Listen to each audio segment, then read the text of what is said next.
Bom dia, Nicolas. Olha, nós vamos fazer o capítulo 6 de Geografia, tá?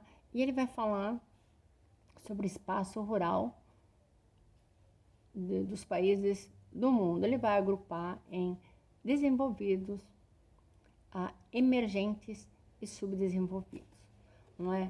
Então, o que eu queria que você fizesse um resuminho, pegando algumas características desses grupos. Que nem aqui, depois eu tiro uma foto.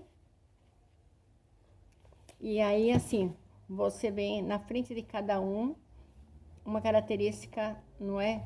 Desse espaço rural, do que eles plantam, do que eles exportam, do que eles, não é, necessitam, importam e tal. Primeiramente, olha, só para você entender, a tecnologia moderna, ela ajuda e muito, porque o solo, quando você planta um só produto, você empobrece o solo, não é? Então ele tem várias vitaminas, então você tem que estar rodando o tipo de cultura que você planta, não é? Você usa insumo, você usa produtos para fertilizar a terra, não é? E você tem uma série de técnicas, né? E as máquinas também que são especiais para plantar, para colher, né? Que acelera todo o processo. E isso nos dias de hoje, a gente fala que é um processo intensivo, né? De cultivar a terra.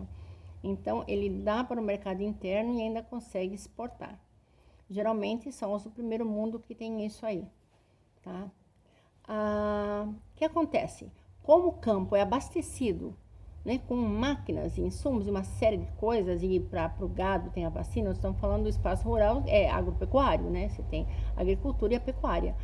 E, então, assim, esses modelos, eles necessitam de poucas pessoas, porque na realidade é muito mecanizado, né? Então, são muitas máquinas e poucas pessoas. Então, geralmente os países que usam isso, a maioria das pessoas estão trabalhando nos centros urbanos, tá? Então, é uma parcela pequena da população que está no campo e a maior parte é o setor terciário. Porque da fábrica, houve uma época que era uma boa parte da população estava na fábrica, setor secundário. Mas foi se propagando e aumentando o setor terciário, que em países superdesenvolvidos, a maioria da população, né, ela está em cidades, e o setor terciário que tem mais pessoas trabalhando nele. Quando o país é subdesenvolvido, a maior parte das pessoas estão trabalhando no campo, porque é uma agricultura sem máquina, de subsistência. Não é? Geralmente dá para a família, dá um pouco para o mercado interno. Não é? Então, assim, nesses países subdesenvolvidos, às vezes, tem essas indústrias transnacionais que implantam uma agricultura mecanizada que é para exportar produtos para esses países, entendeu? Então, não é que pertence a esse país subdesenvolvido, mas essas grandes propriedades monocultoras, elas são subsidiadas por empresas estrangeiras para poderem, né, ter produtos exportados com baixo preço. E a partir disso daí você vai entender, então, quando você ler países desenvolvidos, países emergentes e países subdesenvolvidos, tá?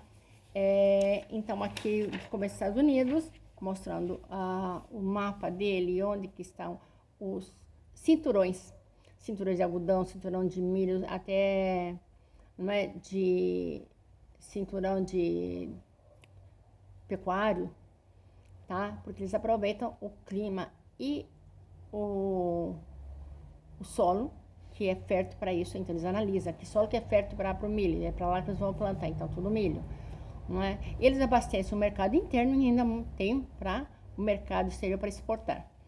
Então, assim é os Estados Unidos, usam muito os cinturões. Depois vai falar da Europa, não é? A União Europeia, os países europeus, eles fazem minifúndios, não é? Minifúndios de alta produtividade. Então, são espaços menores, não é?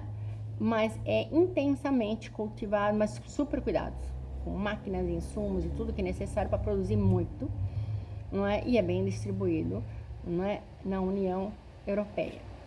Daí ele já vai para os países emergentes. Os países emergentes ele vai colocar a Federação Russa, a China e a Índia. A China e a Índia, os dois se aproximam em número de pessoas. Cada uma tem quase 1,5 bilhão, né, de pessoas lá. Então tem que ter uma boa distribuição, você tem que ter, né, muito cultivos para você manter. E eles são países emergentes. A Rússia ele tinha quando ela era socialista, ela tinha 2 modelos de propriedades rurais, que eram as fazendas estatais, que eram mecanizadas, que chamava sovkhozes, e as fazendas cooperativas, que era kolkhozes. Não é? Mas isso aqui, quando caiu o socialismo, eles estão privatizando essa terra, o processo é lento e a terra está produzindo menos, não é? Eles estão, não é, nesse processo de troca de um sistema para outro, e quem está sofrendo, não é, é o agricultor, que ainda não está decidido se a terra fica com ele, se é do Estado, não é? Mas aqui em virtude do intenso solo e da pouca manutenção dos equipamentos, dos baixos investimentos, a produção é baixa. A China não. A China, ela fala que, olha aqui, tem uma dinâmica rural conhecida como responsabilidade familiar pela terra. Então, os agricultores e o Estado, eles são parceiros. E a produção que sobra pode ser comercializada, exportada, mas primeiro é o mercado interno, o que a população precisa para depois exportar, não é? Então está bem distribuída, não é? Eles põem a agricultura intensiva, trigo, arroz, milho, cevada, o trigo, o algodão e o chá. A silvicultura é aquele que a ciência está dentro da derrubada de árvores, né, para você usar as árvores, a madeira, e aí tem essa ciência controlando para não defasar o meio ambiente. A Índia, ela tem uma economia diversificada, porque ela também tem uma bela indústria também, né, mas também tem os trabalhos artesanais, não é, agricultura familiar, e um setor terciário crescendo, tá? E o governo, ele ajuda, subsidia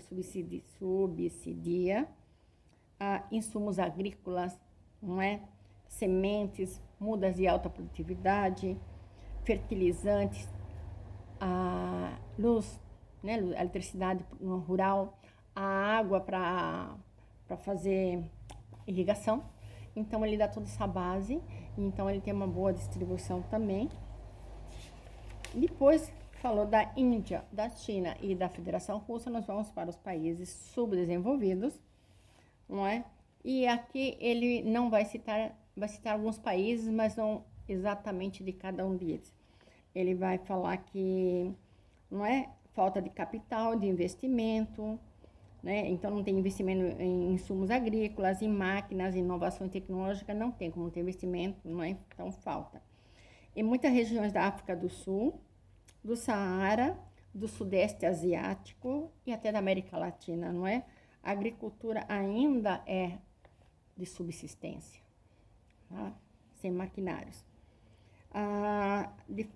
Devido à falta de manejo adequado, a produtividade cada vez é menor, o solo se desgasta, né, em função a sequência de cultivo e de conhecimentos técnicos, e aí com o tempo você tem uma terra imprestável, né, para as culturas, para você plantar.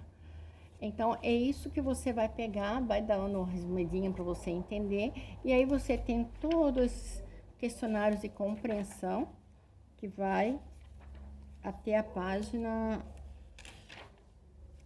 89, tá? Daqui a pouco eu vejo história e mando história para você. Um beijo.